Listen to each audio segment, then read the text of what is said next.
নমস্কার। দৃষ্টিভঙ্গির ফেসবুক পেজে যারা রয়েছেন তাদের প্রত্যেককে স্বাগত। পরে যারা ইউটিউবে আমাদের সঙ্গে থাকবেন তাদেরকেও স্বাগত।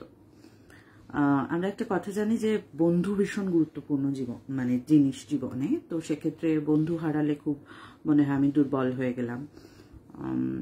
সেটা যেমন আমাদের সাধারণ মানুষজনের আম আদমি যাকে বলা হয় তাদের জীবনে সত্যি, ঠিক সেভাবেই রাজনৈতিক দলগুলোর ক্ষেত্রেও সত্যি। এবার রাজনৈতিক দলগুলোর ক্ষেত্রে বন্ধুত্বের সংজ্ঞা কি সেটা নিয়ে অনেক তর্ক বিতর্ক থাকতে পারে, কিন্তু খালি চোখে দেখতে গেলে যে যাকে সমর্থন করছে, যার পাশে দাঁড়াচ্ছে, যার সংখ্যাগরিষ্ঠতা রয়েছে, এরকম অনেকগুলো সমীকরণ থাকে। তবে এবার যেটা দেখা যাচ্ছে, যে তথ্য পাওয়া যাচ্ছে, তাতে বিজেপি নাকি নতুন করে বন্ধু খুঁজছে।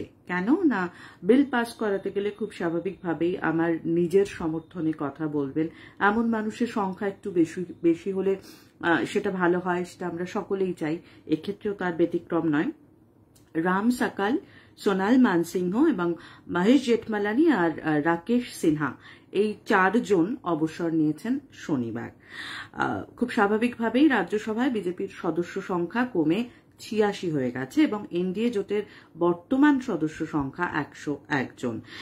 এর আগে আমরা দেখেছি লোকসভার ক্ষেত্রেও একক সংখ্যাগরিষ্ঠতা যাকে বলে সেটা পাওয়া যায়নি। রাজ্যসভাতেও এবার সদস্য সংখ্যা কমে যাওয়াতে স্বাভাবিকভাবেই সেই আচ্ছে দিন কোথাও একটা ভাঁটা পড়ছে, আর সেই জায়গা থেকেই নতুন বন্ধুর খোঁজ চলছে। নতুন বন্ধু না পেলে বিল পাস করার ক্ষেত্রে কঠিন হবে মোদী এবং অমিত শাহদের জন্য। এ প্রসঙ্গে বলে রাখি যে রাজ্যসভায় মোট আসন 245টি। আমরা জানি আপাতত 11টা শূন্য আসন রয়েছে। গত শনিবার রাজ্যসভায় বিজেপির 4 সাংসদের মেয়াদ শেষ হয়েছে। এখন আসন সংখ্যা কমে হয়েছে 226। ফলে সংখ্যাগরিষ্ঠতা অর্জনের জন্য দরকার 113 জন সাংসদের সমর্থন। যদিও বিজেপি সহ এনডিএর হাতে রয়েছে 101 জন। অন্যদিকে ইন্ডিয়া ব্লকের শরিক দলগুলোর মোট সদস্য সংখ্যা 87। এনডিএ এবং ইন্ডিয়া কোনো ব্লকেই নেই এমন সদস্যদের সংখ্যা 29।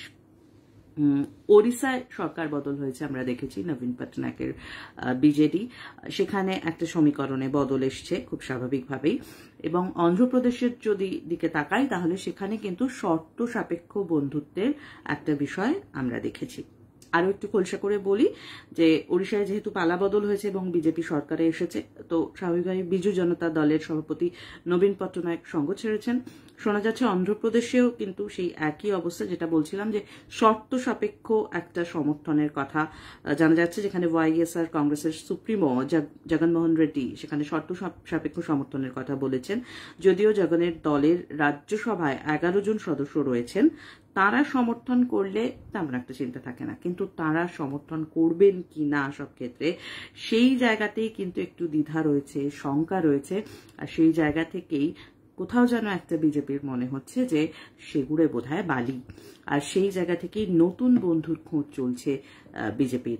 কারণ লোকসভাতেও একক সংখ্যাগরিষ্ঠতা পাওয়া যায়নি এবং রাজ্যসভার ক্ষেত্রেও যখন এরকম একটা সিচুয়েশন, তাই নতুন বন্ধুর খোঁজ করছে বিজেপি। আপনারা জীবনে বন্ধু হারিয়ে গেলে নতুন বন্ধুর খোঁজ করেন হয়তো, কিন্তু রাজনীতির ক্ষেত্রেও বিষয়টা অনেকটা এরকমই। এখন এই বন্ধুত্ব আর আমাদের বন্ধুত্বের মধ্যে তফাৎ তো থাকবে, কিন্তু আচ্ছে দিন যে বিষয়টা, এবং একেবারে নিঃসংকোচ হয়ে ভীষণ নিশ্চয়তার সঙ্গে একটা দিন কাটানো, সেই জায়গাটায় কোথাও একটা টালমাটাল অবস্থা, টলমল অবস্থা, যে কারণে এই তথ্য পাওয়া যাচ্ছে যে নরেন্দ্র মোদী এবং অমিত শাহর দল নতুন বন্ধু খুঁজছে। এই তথ্যটুকুই আপনাদের দেওয়া ছিল আজকে মধুশ্রী মায়াবঙ্গে। কেমন লাগছে অনুষ্ঠান জানাবেন অবশ্যই, আর কি কি অনুষ্ঠান দেখতে চান সেটাও জানাবেন। দৃষ্টিভঙ্গির ফেসবুক, টুইটার, ইনস্টাগ্রাম ফলো করে দেবেন, আর অবশ্যই ইউটিউব চ্যানেলটি সাবস্ক্রাইব করে দেবেন। সঙ্গে থাকার জন্য ধন্যবাদ।